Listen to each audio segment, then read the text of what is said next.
Hello everybody, it's Lazel here, and today I want to talk about Elite Wars. Elite Wars is a very regular and important event in my opinion, and I'm leading Elite Wars since like 3 years now, and I think that I learned a lot of stuff. I did a lot of mistakes in Elite Wars, and I probably still do, but I get better every time I lead, and I think that I know a few things that I want to explain and describe my way of leading an event. Maybe you can learn a few things, or even if you're a member that has to follow directions, you will understand a bit better why it's so important to listen to the calls of the leader. So first of all, in this video, I'll explain my way of leading, what my goals are, and later on we'll be watching one of our recent Elite Wars, and I'll explain a bit why I called and what my intention was behind my call. So first of all, when I'm leading Elite Wars, I always try to win this Elite War without investing gems. There will always be members, and I appreciate those members that are willing to speed to a castle early to occupy it before the enemy does, and so on and so on. I really appreciate that, but I try to lead events in a way so that we can all save as much gems as possible, so we can become stronger castles, invest them into our technology, and so on and so on. So yeah, my way of leading, I don't want to invest too many gems. I want to work and interact with our team as much as possible, and just win by having good techniques, good fights, fair fights. And another reason why I don't want us to invest too many gems or even any gems is because what is the result of winning Elite Wars by investing gems? You will climb even further in the Elite War ranking, which is nice, yes. But you always have to remember that your opponents will become way stronger too. And so what this ends in is that the overall investment per Elite War gets even higher. So you spend more and more elite gems per Elite War, and at some point I don't think that's the goal of Elite War. You want to win Elite Wars by having a good technique, by having a good team which sticks to times, sticks to calls, and works together. I don't think that investing so many gems is a way of, it's the way that I think Elite Wars should be played. They should be played in a fair fight, alliance versus alliance, without the advantage of gems. So this is why I like to give calls that don't include any gems or speeds. So our alliance is ranked at a position where it belongs, and where we have fair fights with fair enemies, and not climb too high in the Elite War ranking and end up in a situation where we will just invest and then still lose because there are way stronger alliances out there, and so on. So yeah, if you're a leader and you're about to have an Elite War, you can prepare for that. How can you prepare? When you know that there's an Elite War coming up, you as leader should definitely check, first of all, the kingdom number, because if you know it's a very young kingdom, you can expect not to have that many high-level castles because it's still a young kingdom, or even that good of technology. But often young kingdoms have a very high participation. You should know that for yourself. If it's an older kingdom, you'll probably know, okay, they have very strong castles with very strong technology, but maybe lack in the participation of players. So always think about what number of kingdom am I facing. Furthermore, you should check the total battle power of an alliance, of your enemy in the next Elite War, because it's very important to know this for your calls and what or in which way you want to win this Elite War. You should There are two ways of winning an elite war. You can beat the enemy in their castle, or you can win by holding the majority of castles. And yeah, in the end, it always comes up to participation and how the elite war runs. But it's always good to know if your alliance has more troops by the total power, or if the enemy alliance has more troops by their total power. Just keep that in mind. It's important, in my opinion. So just remember, as a leader, before you start your elite war, check the number of the kingdom and also check their total power. Furthermore, maybe you'll find it in the alliance descriptions of your enemies. What time zones do they prefer? Is it more of a European time? Is it American time? Is it an Asian time zone? Calculate with that. Try to find ways to beat or to face alliances out of their active time, and yeah, always try to get the highest or block the time frame which is the worst for your participation. So these are things that an elite war leader can prepare before the elite war actually happens. So now we are coming to a point where I think that we might better just get right into one of our replays of our yesterday's elite war.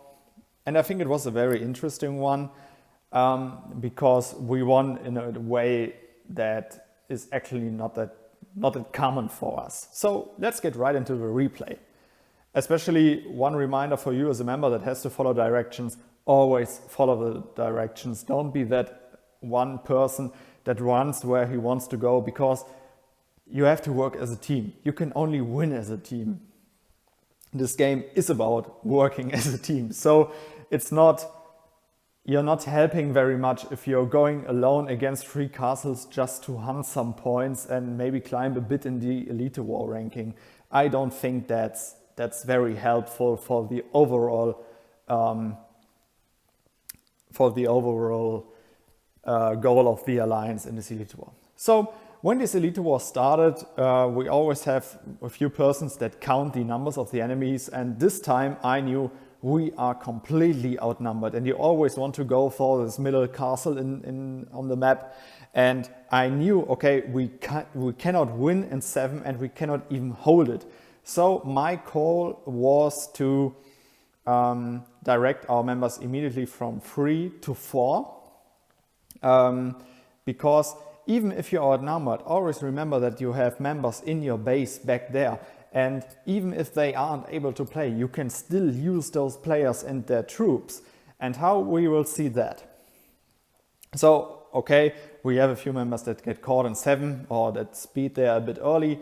Some realized, okay, the call was to go for 4, so they come back.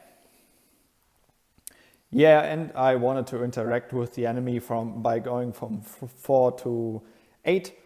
And yeah, as you can see, the enemy is definitely willing to spend some gems.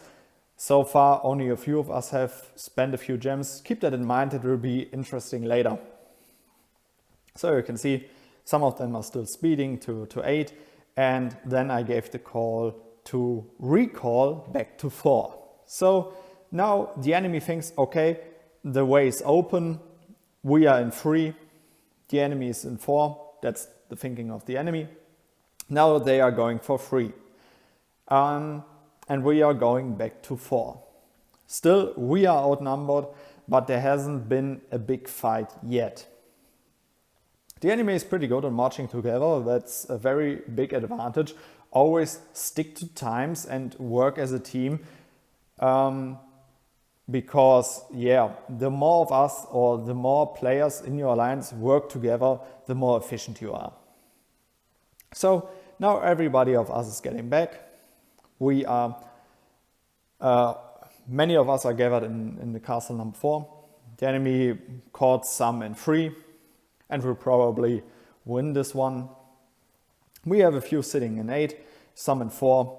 And the enemy is now right in front of our castle, and that's what I want to provoke.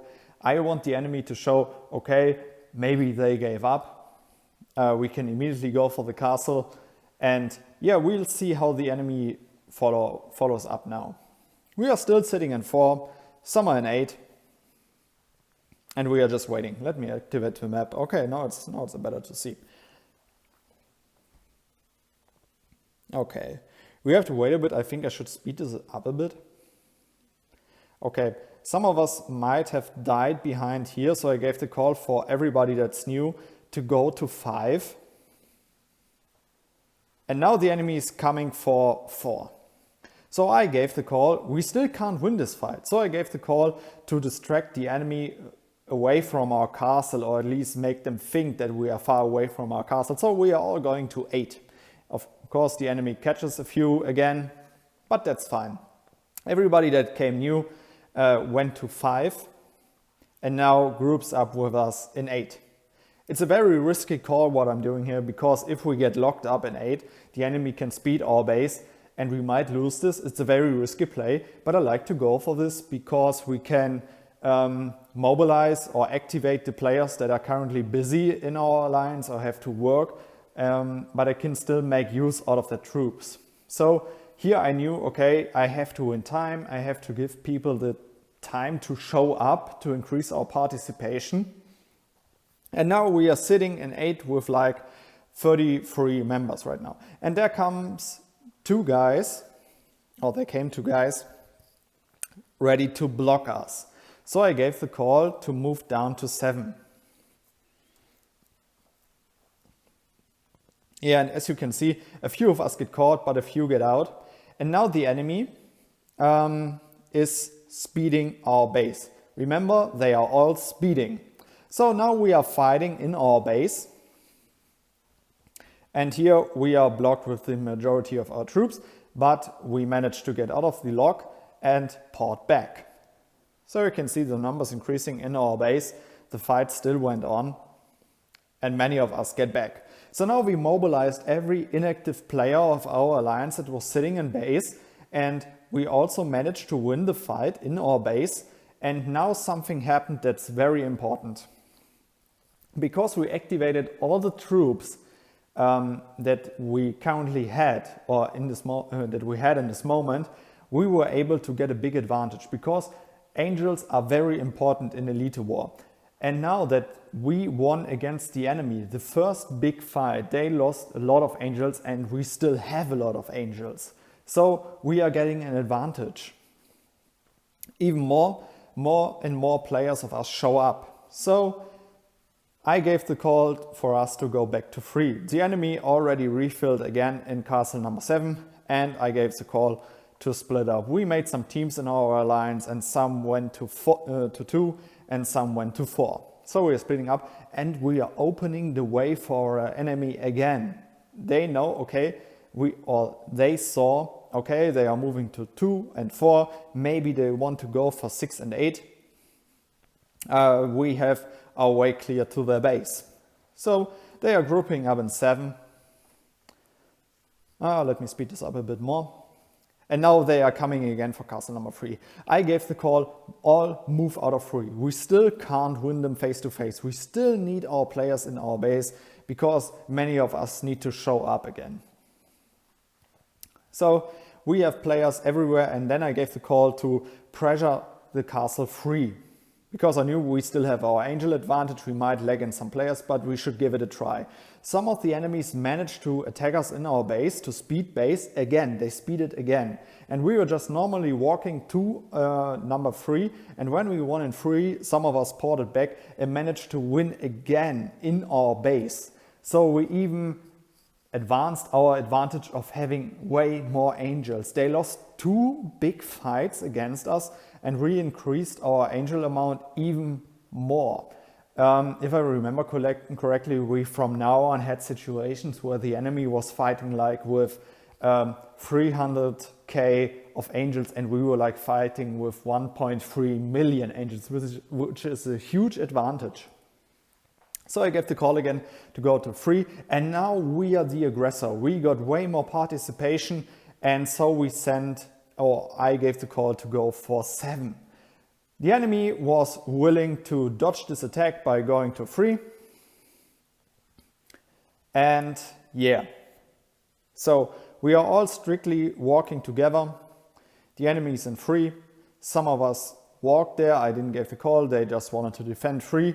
But we are still fine because I gave the call for 2 groups of ours to port back from 7 to base. Our base is safe and we have a big group in 7. So the next call was that we attack them from both sides. Now they are under pressure. They need to do something. And what they did is went from 3 to 4. So we still catch a few of them in 3 and then we follow up to 4. And one of us was willing to speed in, to lock them there. And then we catch them with our whole group again and made them lose the 3rd fight. Now they lost 3 big fights against us and we've just increased our amount of angels so far that they have a very big disadvantage of it. And now we are coming to the point where we start to get back into this elite war. By dodging the enemy in the early game, we were able to make them lose a lot of troops, good troops, probably mostly tier 11 and tier 10, and then also a lot of angels, and our participation got up. More players found time to join our elite war. And so we will be starting to increase the pressure on the enemy. So furthermore, one tip, we made a lot of research in our alliance. We came to the conclusion that the first person that arrives in a castle, doesn't matter if it's elite war, fortress war, a normal attack in void war or something like that, provides the technology for everybody that follows. So make sure that you have strong technology castles hitting the enemy first. Don't be the person, if you know that you don't have such a good technology, don't be that guy that speeds in and provides your technology for everybody else. Make sure, if you have not that good technology, to join after somebody with good technology joined. Yeah. So back to this elite war. We managed to hit the enemy in 7. Then we walked back to 3, back to base, refilled. I just want to extend the advantage of having way better troops. So now we are all gathering again in 3, and then I gave the call for one of our groups to stay in 3. And everybody attacked first. Here you can see that there's this one name of one player that was going a few seconds early. He has a very good technology, and so we want him to hit enemies first, because we all know, okay, this guy has very good technology, he has to provide it for the whole alliance, we all have a very big advantage from it. So the enemy was willing to give it a counterattack, and we just followed them back to 3, because we had a few members that were in 3. I gave the call for them to port back to our base to secure it, and then our big group we had in 7 just killed the enemy in 3. Then some of us then I gave the call to walk back to base, refill, and back to 3. So until now we started with a very big disadvantage in the game, in this elite war, and we were able, by dodging the enemy, to win an advantage over them. And over time the enemy has lost way more troops. They've lost every fight that we were in, and so we are coming back into this elite war. Sadly, there's this bug that there are swords all around. I don't like it, but we can't do anything about it. Again, I gave the call for one group to stay in base and the other attacks 7 again. And the enemy now is taking the hits. Now we are leading. So we are on the point of making pressure. So yeah, the battle goes on and we win. So then I like to call this the middle lane from 6 to 8. I split up with our groups, and you can see that some reinforcement came from 3, and now we are holding the middle lane. And now remember how aggressive our opponent was in the beginning of this elite war. He was speeding our base, speeding single castles, and so on and so on. And since, I don't know, maybe 10 minutes or something like that, there hasn't been any speed hit of them, because mentality is a very important factor in leading and fighting in elite wars. Imagine the following: you are the opponent of us now. you're willing to do 2 or 3 speed hits. And then everything that you get from your invested gems is losing battles. So the mentality of the opponent probably got broken pretty early. And now they are saying, okay, I already invested so many gems, I got nothing out of it, it doesn't look like we are going to win, why still invest, do speed hits, and so on and so on. So yeah, that's the fact that I like when we are not investing gems from the whole beginning, because nobody has invested anything. Maybe they buffed up for this, but it's still, you haven't invested anything. So yeah, there's actually not that much to lose. You can't win every Elite War. I don't believe that. And I don't even want this. So now we've come to the point that we came for a counterattack to 7. And now the enemy is just splitting up here and there, sending a few troops. I think that they gave up and now they are just like, okay, guys, this is probably a loss. Just go wherever you want, because you can see that they are just going. There's no timing, nothing. It's like, yeah, let's just at least try to get some more points and just, yeah, kill our troops. So we are just holding the middle lane and defending. We are holding the majority of castles. At one point I knew, okay, the enemy has lost so many battles. I knew from before we entered the Elite War that they had like, I don't know, 600 million less battle power than us. So I knew, okay, we can win by holding the majority of castles if we are able to reduce their troops so far that they don't have anything to play with. So now it's really like, yeah, okay, we are just sitting there. Some of us are going, some want to fight. That's totally fine for me. But the most important thing is, if you're a member of your alliance, don't be that one individual that goes wherever he wants. Yeah, there we won.